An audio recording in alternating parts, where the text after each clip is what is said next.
Okay, so let's say that your podcast gets mentioned by a local news outlet or a big influencer creator shouts you out, and all of a sudden your listenership blows up. Or maybe it doesn't even have to be a massive step function. Maybe you've just been, putting in the work for years, and your numbers, have just steadily climbed month over month. Like Danielle was mentioning, you tell me your percentage increase and all that stuff too.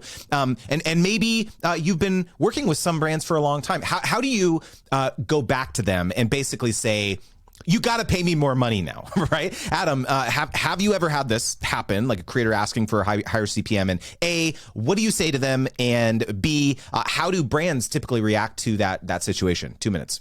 Well, getting mentioned in mainstream media is really cool, but it does not equate to a higher CPM. If anything, it goes down in my books. Here's why.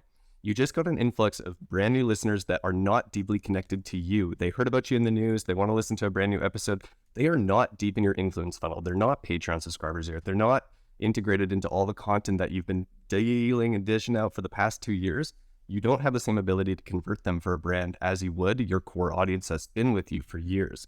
So overall, though you may have a higher download number, you can justify a higher flat rate, or you'll typically get paid more in Annum. However, I wouldn't pay you the same CPM rate. I would typically drop that. So when podcasters come to me saying, look at all this mainstream news that we just got, it's actually not a great sign for me. It's typically hey, this is a brand new audience that's come to your show that you do not have full influence over yet. Fascinating. All right, Danielle, your turn. I know you have really ambitious goals of where you want to take your podcast. I'm curious, have you mapped out your revenue strategy? I mean, is there value in not rocking the boat and just kind of cruising with the brands who believed in you from the beginning? You have, that kind of consistent flat income that you can rely on every month, or do you owe it to yourself to kind of try to renegotiate terms at some point? And if so, how do you know when it's the right time? 2 minutes. I believe in definitely revisiting things. As we know, inflation is real, right? Egg prices have gone up. But heading back to the topic at discussion, I look at each project and each sponsorship and I qualify them. I ask myself, am I beginning to feel resentful with this partnership? Meaning that I'm unable to pay my bills and feed my kids, and I'm not as inspired financially, incentive wise.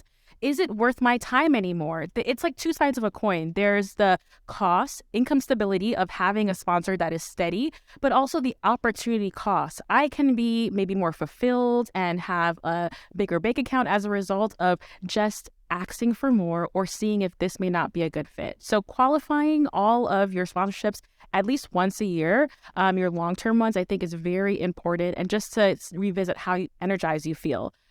I do think that it's important that closed mouths don't get fed, especially if you haven't raised your rates in 2 to 3 years and you have the results to match. It's important to just ask, and then you could have a conversation and dialogue to see, okay, does this make sense? Do we want to still stay committed in this relationship? It's a conversation.